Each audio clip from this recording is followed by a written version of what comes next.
My name is Shannon Spake, and I've been in Charlotte since 2003. I was born in Meridian, Mississippi.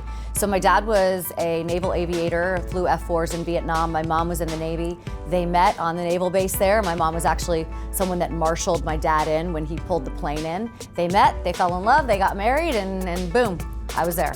I grew up in Fort Lauderdale, Florida, specifically Sunrise, Florida. Piper Bengal, that's where I went to high school, and I went to college. I graduated from Florida Atlantic University, so I am certainly a South Florida girl. I'm a mom. I have twin boys that are 14, so I would say that's my #1 hobby. I used to do triathlons and marathons, but I'm sort of on the bench right now. I've kind of semi-retired. I think I want to train for one more marathon. I'd like to do New York one more time. I've done it twice, and I'd like to do it one more time. So other than that, I like to drink wine, I like to hang with my kids, and I like to work out, but not as serious as training for triathlons and marathons anymore.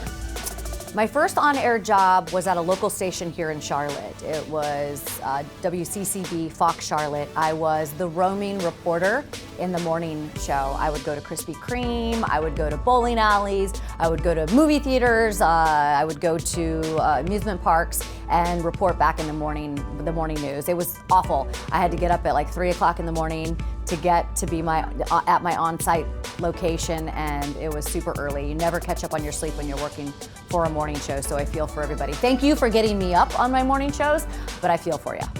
Energetic, I have a lot of energy, non-stop, relentless. I'm like a machine gun just coming at you. Wake up at 4:30 in the morning and don't stop. So that's energetic. I have a lot of energy and love to get stuff done.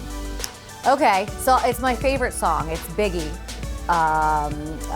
Juicy. So it starts off with "It Was All a Dream." I used to read Word Up magazine, so certainly I think for me, for my career, it was all a dream, and here I am living it.